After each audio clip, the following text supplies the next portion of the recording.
nên tiếp theo được mọi người.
Yeah, these my feet hurt, you know, from wearing these shoes and the socks and everything. So,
it's cold, yeah. I want to go back to bed. I gotta charge up a little bit. Maybe go back after.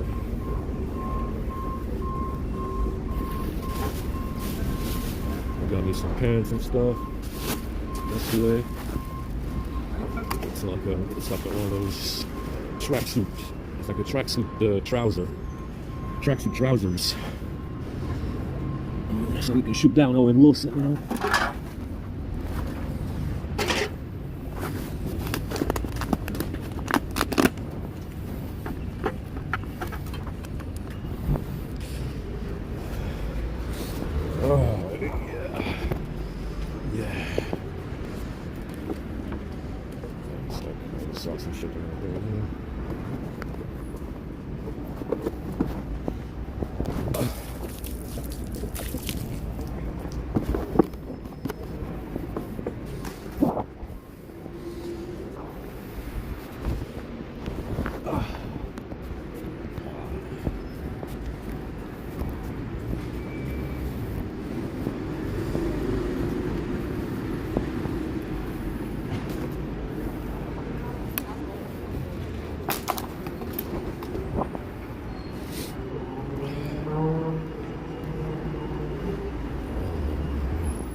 So I have to wait until fucking 7. That's how long it is away.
Oh shit, it's fucking cold.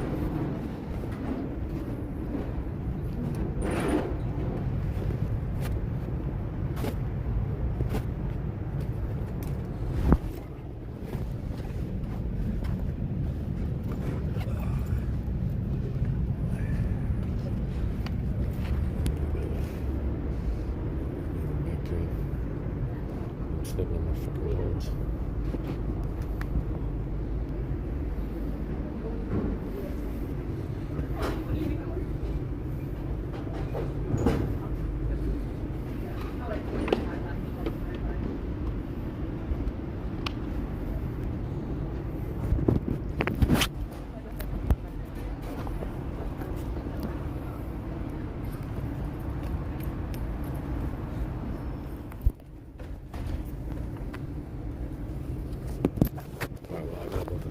take a crap again. Trash food. I mean, the food was okay. I think it's just the soda and the fucking water and stuff. There's some COVID in it, even though it was supposed to be over.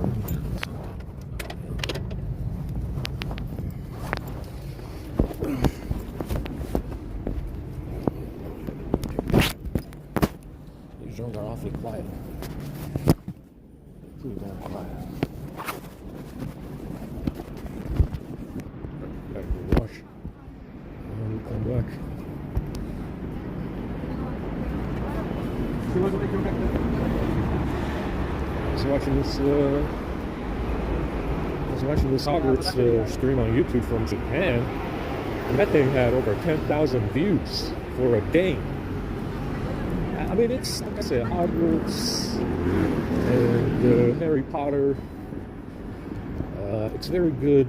You know, like I said, it's kind of, you know, it's a great way to advertise European culture to the rest of the world. Since it's highly developed, it's you know, you got so many, you got Harry Potter, you got Lord of the Rings, you got what else you have?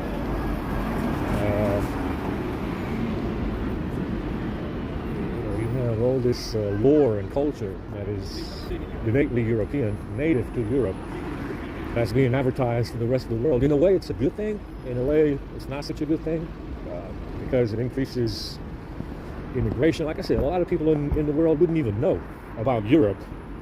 And I would say maybe 25% or less of the entire world wouldn't even know that Europe existed unless if it wasn't for advertising, you know, TV commercials, movies, trade, international trade, commerce, and so on. So, I mean, it's interesting to see that Hogwarts has such a big following. You know, Harry Potter, the Lord of the Rings has such a big impact outside of Europe and outside the West, which means that, you know, they, you know, third worlders and other advanced economies digest European, you know, European lore and culture. So it's kind of a good thing. In some ways, not such a good thing because, you know, like I said, Europe doesn't need advertising. Granted, like I said, you know, to avoid mass immigration to Europe, in a way, it's not a good thing. You know, to avoid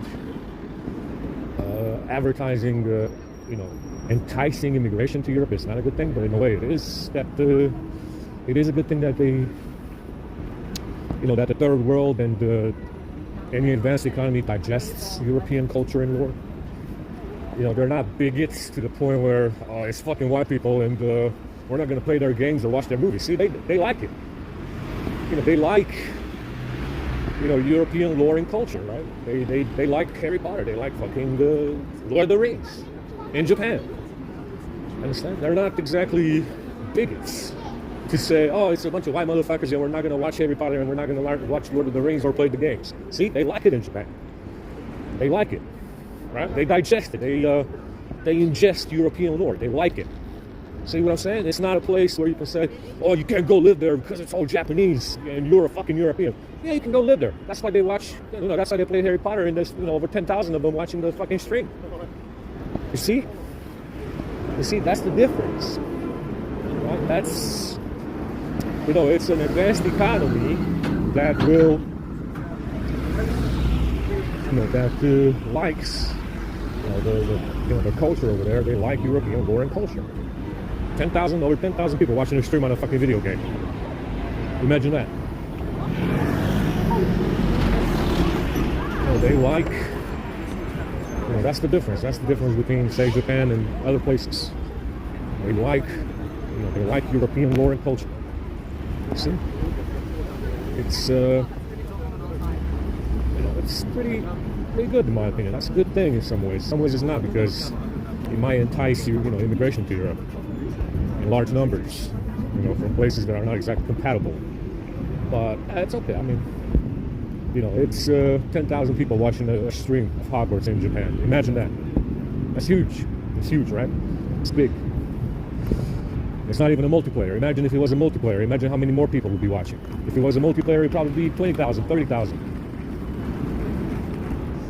See, it's good. You know, it's very good. You know, in a lot of ways, it's good. It's better than being worse. That you know, it has such an impact over there. It's a good thing. It's more good than bad. So yeah, I mean, if you know, if it would have had, let's say, you know, if it would have been multiplayer, probably easily 20,000 people would be watching that. And you could probably make it, you know, it would be resource intensive. Probably 100. You could probably have 100 people on a server or something. With different houses, you can have a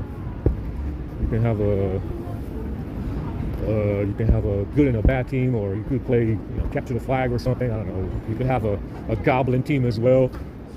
You know, whoever wants to play the goblins, you can make it like 100 people plus multiplayer online on that map because it's so big. You got a big map in there.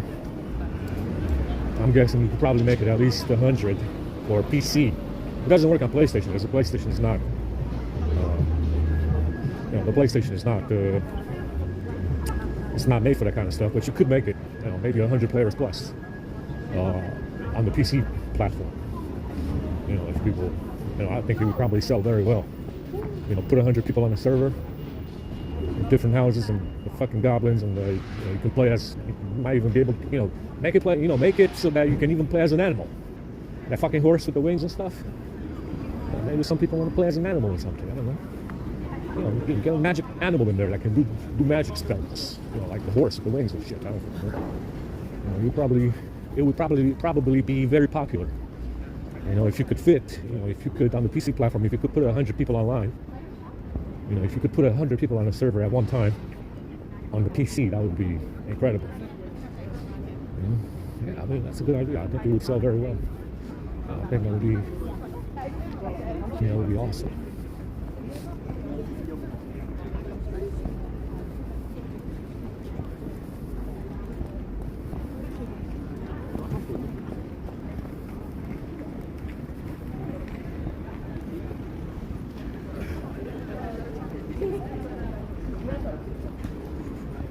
Yeah, so Pablo Escobar from Halo. I did that one in William before, and it fell off the list. Escobar is a Jewish name, so I know I did that one, Pablo Escobar and William before. I did it before. I remember I did it, so it fell off the list as well.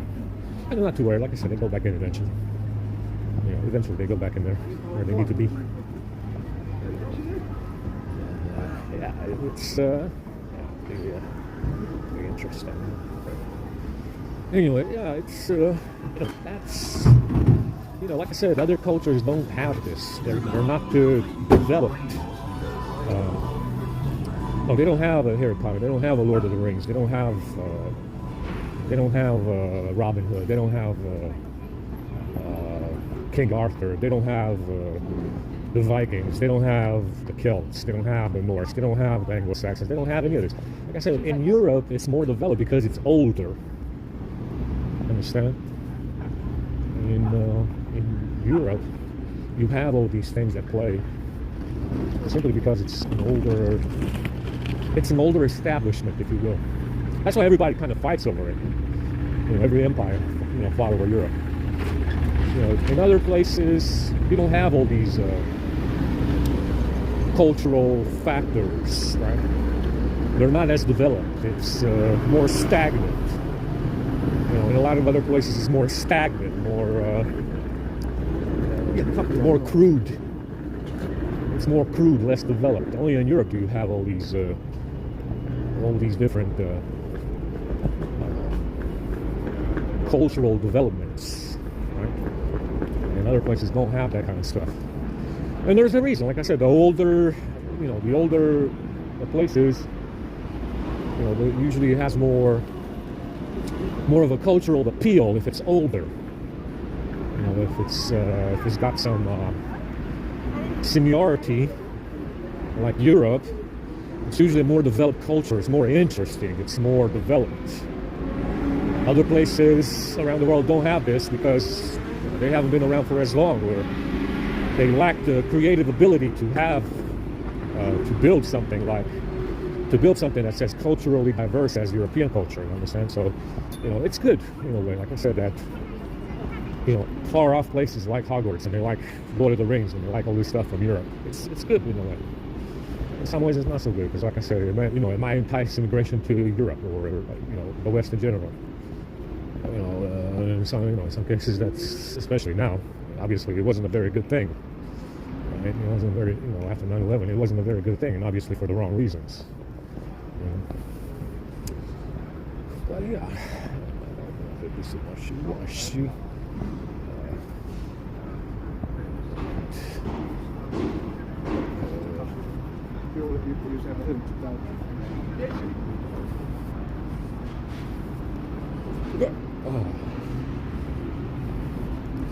Yeah, like I said, it's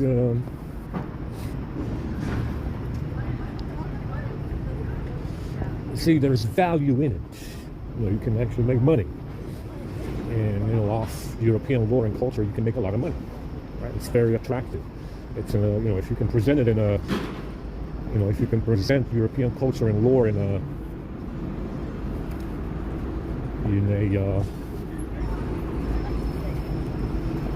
presentable format, you can make money off of it. It's exploitable, even though it's not. There's no Hogwarts. There's no magic, right? It's there's no more Vikings, or there's no Lord of the Rings. There's no elves now. But in a way, if you know about it from somewhere, it's exploitable. You can make money from it. Right? And even if it's not around anymore, right? It's still exploitable. You can make money from it, absolutely. And that's if you can sell it to the rest of the world, which is supposed to be anti-imperialist, right? Because it's colonialism and imperialism. Right now, there's a bunch of fucking people online that play Hogwarts Legacy, even though it's from even though it has imperialistic leanings or origins. That's why this woke mob probably attacked it so much, right? It's from an empire. Hogwarts is from an empire that was imperialist and colonialist, and you have a bunch of people from the third world right now, and other economies, advanced economies like Japan, that play it. What does that tell you? I mean, it's interesting, right?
We'll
have to come back later.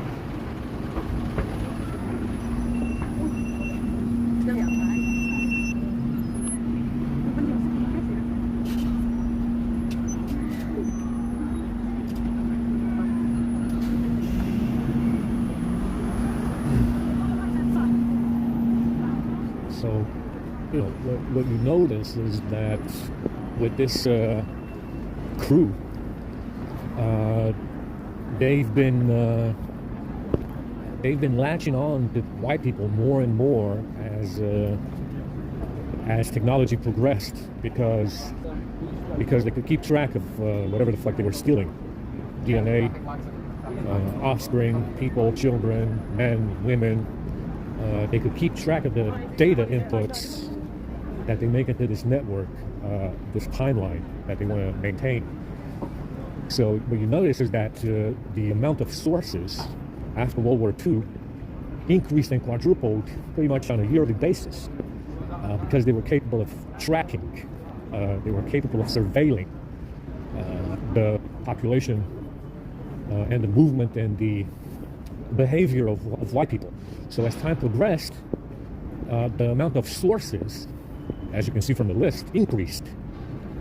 As they became more numerous, the crew with the bag became more numerous, the amount of sources increased, because they developed a system in which they kind of latch onto white people with these sources who apparently have hold something against white people. If it's stolen stuff, DNA, children, stuff like those. As technology progressed and they were able to keep track of these data points within this timeline that they're working on, the amount of sources the amount of individuals that were sources increased. Understand? These individuals that are sources in the network, and they act as counters against white people. Understand? So, and that's what you see as technology progressed. The sources became more numerous, and because they were able to track it all. They were able to track it all, so the sources became more numerous because of the ability to track everything that they're doing and apparently hold it against white people because they stole something. If it's stuff or DNA, whatever. What you see is that the amount of sources after World War II went up steadily, on a yearly basis. They brought more people. They created more political parties. There's more people in Parliament now than ever before. There's more people in Congress. Was always kind of the same, same number of Congress people every year. But what you notice is that, as technology progressed and they were able to track everything, the amount of shit that white people have to deal with quadrupled. You understand? On a yearly basis, pretty much. All these sources, all these Hollywood actors that are sources, they, like I said, the attack angle is white people are bad because they're racist, imperialists, and colonialists, and they are oppressive. The attack angle. They also seem to have devised a system of complaints and grievances that are imagined, purely imagined. Definitely wasn't fucking white people, like I said, that did, after Genghis Khan invaded Europe, it definitely wasn't white people that did imperialism and colonialism. But what I noticed is that they seem to have developed a score system, kind of like a social credit score, if you will, against white people based on the grievances that non-whites have. Understand? Even though white people didn't do anything, especially after Genghis Khan invaded, they developed a scorecard, if you will, a score system, where thereby, if they steal something from, say, a white individual like me, they get to add on these grievances as the reason why they're targeting said white people, right? So they'll say, oh, it's imperialism, colonialism, racism, and white supremacy and white privilege, and this and that and that and this, right? So they seem to have, now this is, I'm not aware of it. Remember, I'm not even aware of who these people are. I'm guessing. That list is a guess of sources, more or less. All of them are Freemasons, doesn't matter. But they came up with a system of, a social credit system where thereby, if they steal something, it was done because of imperialism, racism, colonialism, white privilege, white supremacy, white racism, oppressive white people, stuff like that. Like I said, after Genghis Khan invaded, it was kind of a free-for-all in here. And I can assure you that white people were not interested in leaving Europe. Mostly, and it wasn't white people that actually did colonialism and imperialism in the third world. It wasn't white people that did slavery. Understand? We're not interested in doing that. I'm not even interested in, personally, I'm not even interested in ever leaving Europe. As a white dude, I'm not even interested in ever leaving Europe. Why would I be? I mean, it's plenty nice, lots of nice places around Europe. There's, you can go from anywhere from freezing your ass off in Scandinavia to, a tropical beach somewhere in, Italy or Spain or something. You got variety here. You have a variety of climates, a variety of terrain. You have variety here like nowhere else. Even though it's only 5%. Even though it's Europe is only 5% of the entire, landmass of the world. You got variety here like nowhere else. Understand? As a white dude, I'm not even interested in leaving Europe, ever, because you have such variety here of climates and countries and cultures. Granted, there's no women now because someone, there's a gay motherfucker up and about. That's, so there's no women, which is obviously not very fun. But these motherfuckers seem to have developed a scorecard, some kind of a social credit system that they hold against white people because of imperialism, colonialism, white supremacy, fucking racism, stuff like that, and they steal this stuff, and that's what that's one of the reasons that they present. If it's not communism or some kind of Russian or Chinese spying, those would be the other reasons. Now, if they don't say, oh, well, this white guy over here is probably a Russian spy, this white guy is doing communism with the Chinese or something, if it's not that, it's the latter. Oh, white supremacy, white privilege, and all the rest of it. Understand this? They came up with some kind of score system. Even though they're the ones in white countries, and we're not in their fucking countries, right? We're, wherever the fuck they come from. If they want to be slaves or from, they would be from Africa. If they want to be Mexican American, they would be from Mexico. Usually that's the attack angle in America. You see a lot with black people that have to go that they're slaves. Well, if you're a slave, you're African, you're in a white country, and lo and behold, you have some kind of grievances against white people that actually didn't do anything to you. And from the looks of it, it looks like they went to America simply to Africanize the population. Right? I mean, it looks like the slave labor, quote unquote, was just some kind of racist scheme against white people to Africanize the population in America anyway, which is what happened. Yeah, it is what happened over there, right? You know, it looked like it was a scheme to colonize the West, which is exactly what it was. Yeah? And that's what happened in America. Everybody in there is African, to some extent. Yeah, like I said, now, it's interesting that they have this system and white people are not aware of it. Because if they would be aware of it, they would obviously lose. Yeah, but if you are white, you are plugged into the system, this scorecard system of their grievances versus yours, what they steal versus what you stole with colonialism, understand? And you're plugged in, whether you like it or not. And in my case, I'm not even aware of it. You know, it's some kind of like, some kind of like system where you are plugged in. Someone plugs you in on your behalf. You're not aware of it in any kind of way. Yeah, you're guessing. You're in the dark about it. And it's their grievances versus yours, and what they steal versus apparently what you stole 500 years ago. Yeah, go figure. I mean, this is where we're at today in the West. In the West, this is where we are today.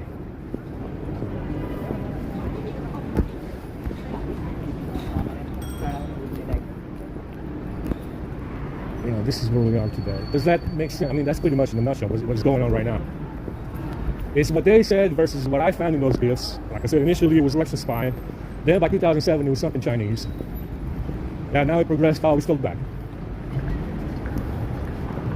So, like I said, it was in steps, right? Since 9/11, something was Russian. By 2007, something was Chinese with some kind of Chinese complaints against us. And there's no Chinese immigration in Romania because there's no money. I never saw a Chinaman in Romania ever before. I don't even remember if I ever saw one. Yeah, because there's no Chinese in Romania, actual Chinese, or Asians, because there's no money. Understand? There's no money in Romania and Eastern Europe for Chinese individuals to go there. So initially in America, it was Russian spying. Now we found out that Kevin Feige is probably Vladimir Putin himself. Then by 2007, something was Chinese, because that's, like I said, they blame whites for whatever the fuck they're doing. And then it progressed to the back by 2015.